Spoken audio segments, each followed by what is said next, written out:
You are not getting weaker because of age. You are simply breathing the wrong way. And in the water, breath, not muscle, is the real source of strength. There is something very interesting I've noticed while watching people over 60 step into the swimming pool. They are not looking for speed. They are not trying to compete. What they truly want is to swim gently, comfortably, without shoulder pain, without running out of breath, and to enjoy the water like an old, trusted friend. And yet, after just a few laps, many of them have to stop. Not because they are weak, not because they are old, but because they are trying to swim, using a kind of strength their bodies no longer need to rely on. In today's video, I want to share with you a very different perspective. Your breath is the greatest swimming strength you have after the age of 60. Before we go any deeper, leave a comment with the number 1 if you've ever felt tired quickly or had tight shoulders while swimming. I want to know where you are on this journey. When we pass the age of 60, the body begins to speak to us in a very different way. It no longer whispers. It speaks clearly. Shoulders ache more easily. The back reacts faster. Breathing doesn't feel as natural as it once did. And this is not a failure. It is an invitation. An invitation to change how we approach movement, especially swimming, a sport that looks gentle on the surface but actually requires great subtlety. Many older adults come to the pool with a familiar thought. I just need to try a little harder. They pull harder with their arms, they kick more with their legs, and they believe that if they get tired, it's because they're not strong enough. But the truth is the opposite. In the water, especially for people over 60, the more brute force you use, the more your body sinks. And when the body sinks, the shoulders tense up. When the shoulders tense, the breath becomes chaotic. And when the breath is chaotic, fatigue comes very quickly. I have met many people who swim slower than you, who have weaker arms than you, yet they can swim twice as long. They don't beat you in strength. They beat you in breathing. We need to pause here for a moment because this is the most important point of the entire video. If you're still watching at this point, please comment, "Okay." It tells me you're truly listening. And it's also a way for you to commit to yourself and say, "I'm ready to swim differently." When I say that breathing is swimming strength, I don't mean it metaphorically. I mean it in a very literal, biological, physical, and scientific sense. Your lungs are the largest natural flotation device you have. When you inhale properly, your lungs fill with air and your body rises. When your body floats, your shoulders no longer need to fight to keep you up. And when your shoulders are no longer fighting, they are free to move smoothly and effortlessly. That is why many young people, even very strong ones, still swim heavily. And it's also why many people over 60, when they breathe correctly, look surprisingly light and relaxed in the water.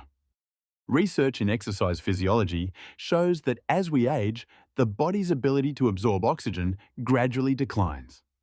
But here's the interesting part. The efficiency of oxygen use can actually improve if breathing patterns are adjusted correctly.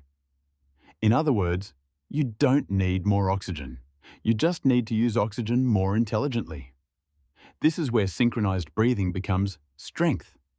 You may remember the previous video about the 1 to 3 breathing rhythm, where we talked about how breathing doesn't need to be frequent, just steady and slow. As your arms move through 3 strokes, you gently exhale underwater, then inhale softly as you turn your head. That breathing rhythm not only helps you float more easily, but it also calms your nervous system. And this is extremely important for people over 60. Because when the nervous system is stressed, the body automatically tenses. Shoulders tense, neck tenses, jaw tenses, and swimming at that point is no longer therapeutic movement. It becomes a form of stress. But when breathing slows down, becomes deeper and more even, the body enters a relaxed state. Heart rate stabilizes.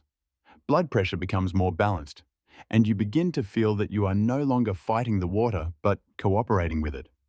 There is something I often say to older swimming students. Don't ask why you're tired. Ask how you're breathing. Because fatigue in swimming rarely comes from the muscles. It comes from lack of oxygen and breathing at the wrong time. Many people have the habit of holding their breath underwater. They think it helps save air. But the body doesn't work that way. When you hold your breath, carbon dioxide builds up in the lungs, creating a feeling of suffocation. And when you surface, you are forced to gasp for air. This cycle repeats, and exhaustion comes quickly. Instead, think of your breath as a flow. There is always movement, always exchange. You gently exhale underwater, like a long sigh. And when it's time to inhale, it happens naturally, without effort. Another important principle that people over 60 need to remember is this: breathing leads the swim, not the other way around. If your arms move faster than your breath, you will tire quickly. But if your breath is slow and steady, your arms will naturally adjust. This is the intelligence of the body, if you allow it to work. And then, something very beautiful begins to happen. You realize you don't need to swim farther, you don't need to swim faster. You just need to swim more mindfully.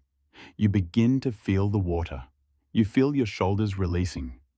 You realize that each breath is not just for staying alive. It is there to support your entire body. This is the moment when swimming becomes moving meditation. No noise, no forcing, just breath, movement, and full presence in the moment.